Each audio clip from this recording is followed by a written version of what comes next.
ole hei kai dol tunge ti chuan ZOMUANSANGA englang eron sak asaki thadang NUI MAWI ti aron sa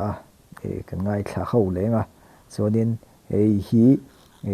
Mizo Idol season A ania ti chuanin mipui vote hi atel boka entu tamber mo viewer tamber hi judge zinga pakhat angin mantan ani to dona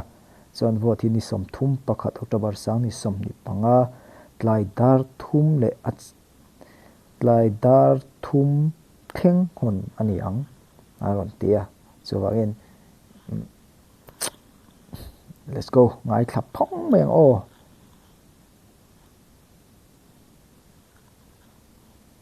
let's go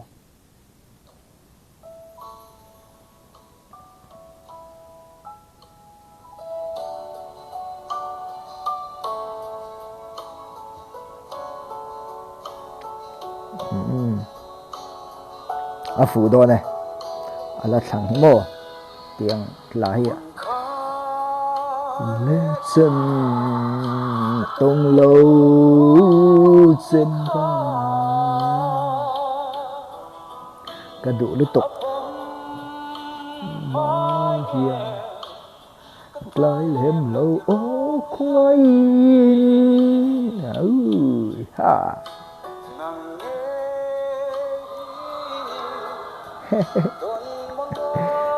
dậy réo mày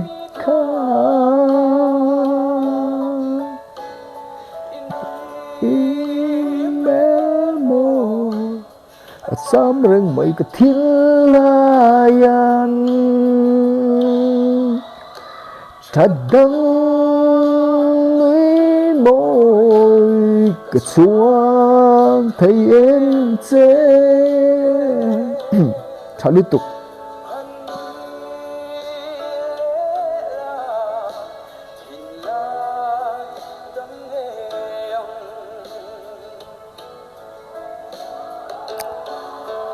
ai kan sei lok nga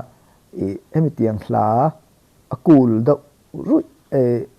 ang chi hi lung len lam do hla hi ai me a chuanin a me hi atlei rola chuanin emi a hla thlan hi a fu riau ni an ngai thlale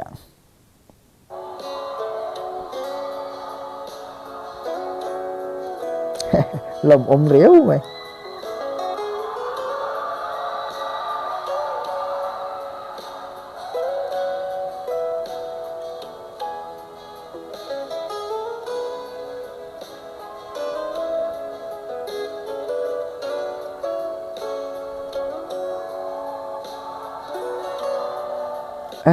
ngồi tù pai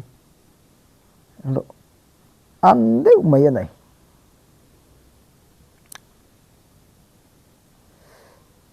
an deuh nei film star mo lar tak nena an deuh mai nei tlat mai a fu don tlat mai mer pona zira ngai thang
thiên lai đắm nghe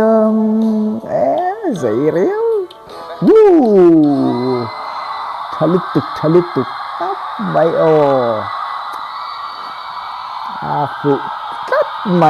phụ tắt mày ole khá giống khá ní xe tuần trùm tàn xuân nà kia nà next aron kal le huna ting aron kal sun zom le nga enge aron niang ti kha